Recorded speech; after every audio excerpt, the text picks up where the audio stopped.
আসসালামু আলাইকুম, ফারজানা ইয়াসমিন স্বাগত জানাচ্ছি এনটিভির সকালের খবরে। ক্রাউন সিমেন্ট শিরোনাম দেখছিলেন, এবার পুরো খবর।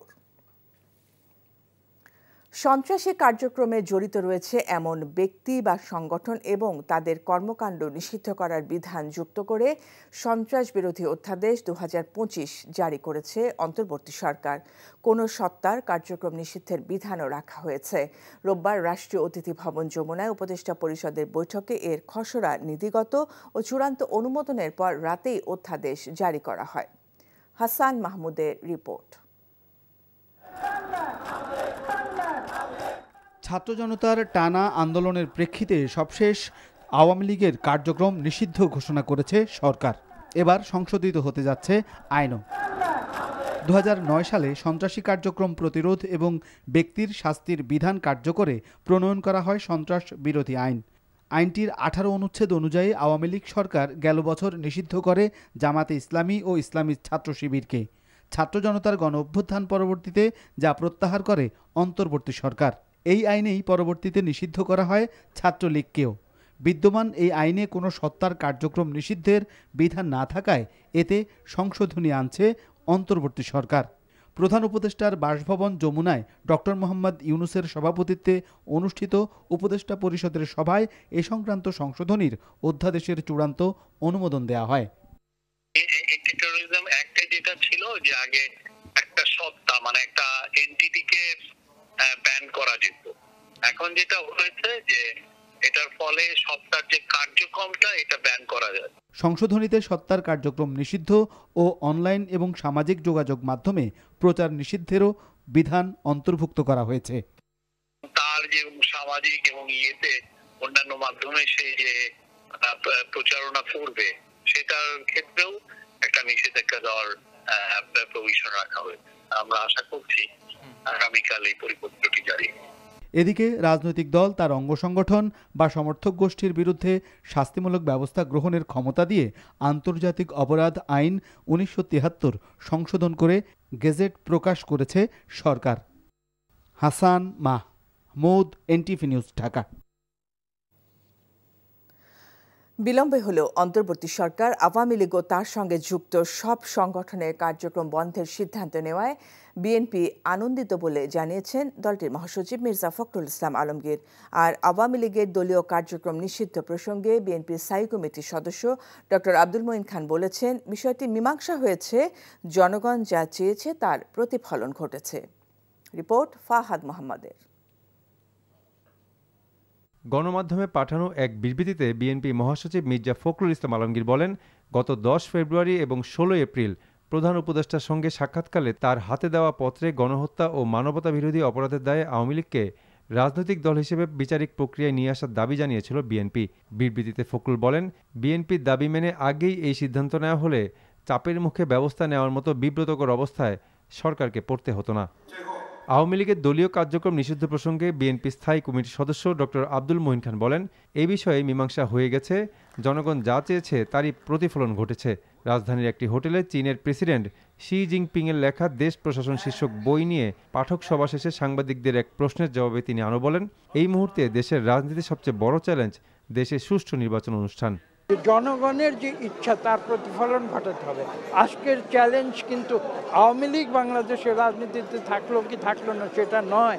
আজকে বাংলাদেশের রাজনীতিকে চ্যালেঞ্জ হচ্ছে, সবচেয়ে বড় রাজনীতির চ্যালেঞ্জ আজকে বাংলাদেশে হচ্ছে যে বাংলাদেশের মানুষ সুষ্ঠু নিরপেক্ষ নির্বাচন করতে পারবে কি পারবে না, আমরা যাকে খুশি তাকে ভোট দিতে পারবো কি পারবো না। এদিকে বৌদ্ধ পূর্ণিমা উপলক্ষে জাতীয় প্রেস ক্লাবের সামনে বৌদ্ধ সম্প্রদায়ের একটি অনুষ্ঠানে বিএনপি সিনিয়র যুগ্ম মহাসচিব রিজভী আহমেদ বাংলাদেশ সীমান্তে ভারতীয় নাগরিকদের জোরপূর্বক অনুপ্রবেশের ঘটনার তীব্র প্রতিবাদ জানান এবং সরকারকে উদ্দেশ্য করে প্রশ্ন করেন, কিভাবে সাবেক রাষ্ট্রপতি আব্দুল হামিদ দেশ ত্যাগ করলেন। উনি রাষ্ট্রপতি, কিন্তু উনি তো শেখ হাসিনার কথাই চলতেন।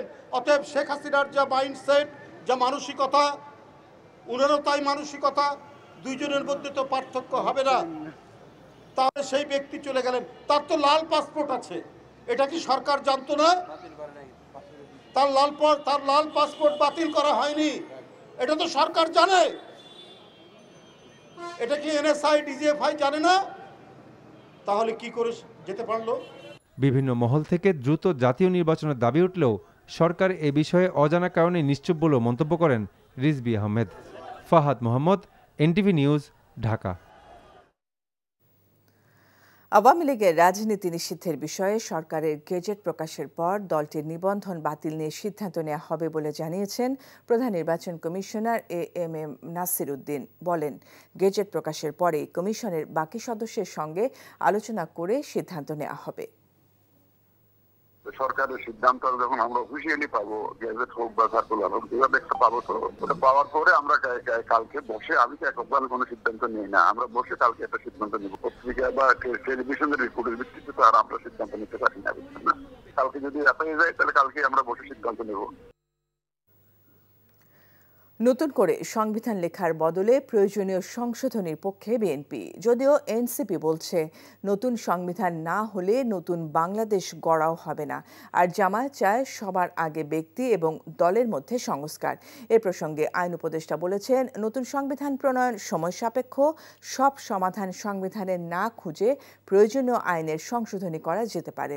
রোববার নাগরিক কোয়ালিশনের আলোচনায় জাতীয় ঐকমত্য কমিশনের সদস্যরা বলেছেন, জুলাই সনদে রাজনৈতিক দলগুলো লিখিত প্রতিশ্রুতি না দিলে রাষ্ট্র সংস্কার ব্যর্থ হবে। রিপোর্ট মুকসিমুল আহসানের।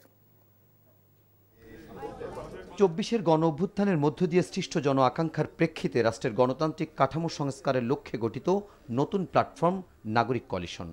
সংগঠনটি আন্তর্জাতিক মাতৃভাষা ইনস্টিটিউটে সংবিধান সংস্কারে ৭টি প্রস্তাব তুলে ধরে, যার মধ্যে রয়েছে সংসদ হবে দ্বিকক্ষ বিশিষ্ট, উচ্চ কক্ষের এমপি নির্বাচিত হবে নিম্ন কক্ষের প্রাপ্ত ভোটের অনুপাতে, ২ মেয়াদের বেশি কেউ প্রধানমন্ত্রী হতে পারবেন না।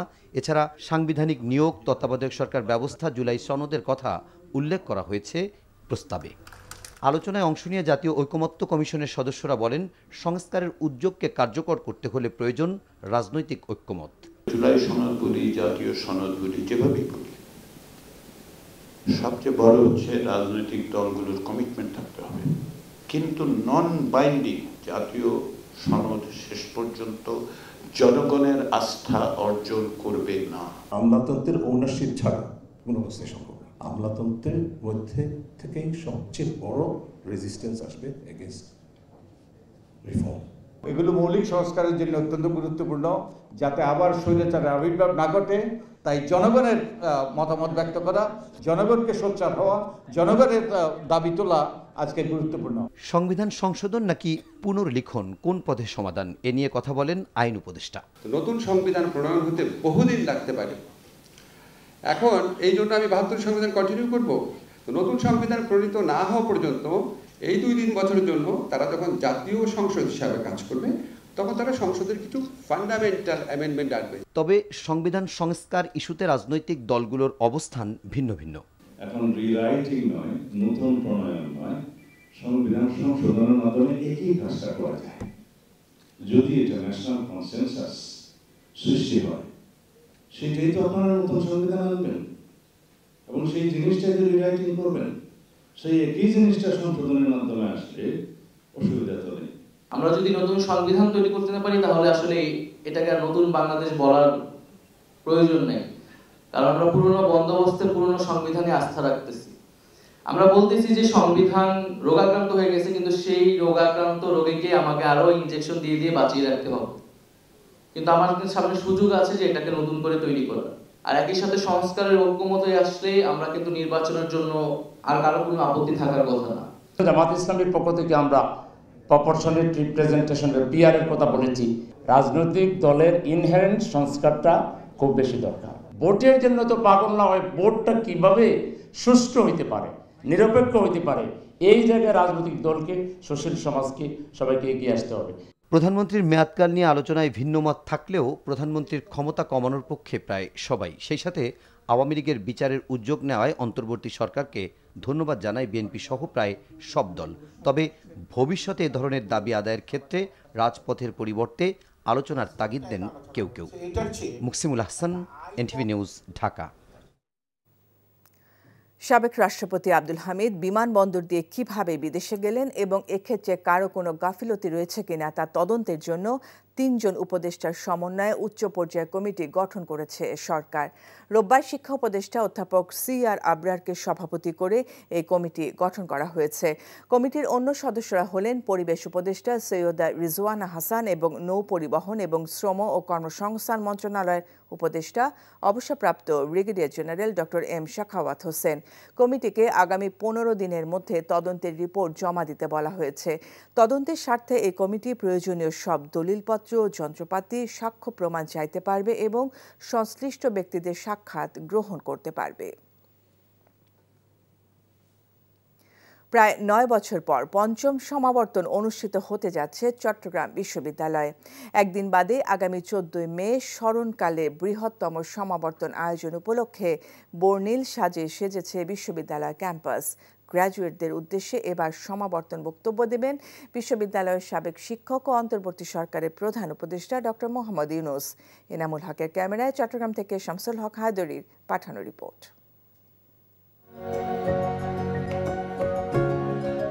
পাহাড় ঘেরা সবুজের সমাহার, নির্মল প্রকৃতি, এরই মাঝে আয়তনে দেশের সর্ববৃহৎ বিদ্যাপীঠ। সমাবর্তন ঘিরে যেন সেজেছে প্রকৃতিও, উৎফুল্ল শিক্ষার্থীরা।